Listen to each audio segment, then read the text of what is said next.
Wildberries'ден зат алудан екі ерекшелік бар Каспийден ше. Оның біреуі положительный, біреуі отрицательный ғой, короче. Wildberries'де бірінші зат алған кезде ақшаны сен затты алғаннан кейін төлейсің. Сен барып затты көресің, қолыңа ұстайсың, аласың, сол кезде бар ақша шегеріледі карточкамен. Сондай функция бар анда, Каспий сияқты емес ол. Екінші ерекшелігі ол минусы ол.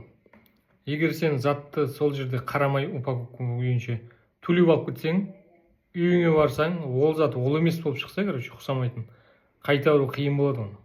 Сатушы қабылдамайды оны, короче. Мен, например, көрсетейін. Мына жерге карточкада қандай сурет тұрғанын көрсетсем, короче.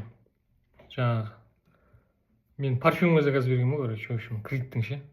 Андай люкс оригинал деп ойлаймын мен, суретіне қараймын да. Оригиналдың люкс копиялары болады ғой, андай. Сондайға заказ берем. И сөйтсем, мынандай келеді ғой, в общем. Китайский бір фигня келеді ғой. Енді мен ана спорить етсем, короче, сатушы ана карточкадегі нәрсе емес деп возврат жасаймын деймін, короче. Мен ана упаковканы ашпай алып кеткенмін ғой. Сөйтіп сатушы отказ береді. Специалистерге Wildberries'дің приложениенің өзіне запрос жіберемін, короче, ана отказ жасауға. И отырады, сатушынікі дұрыс дейді, короче. Похуй бізге деп ше. Карточкада не тұрады, сен главный төледің, болды, алдың деп тұр, короче. Сол үшін Wildberries'ден зат алатын болсаңдар, төлемей тұрып, обязательно упаковканы ашып қараңдар.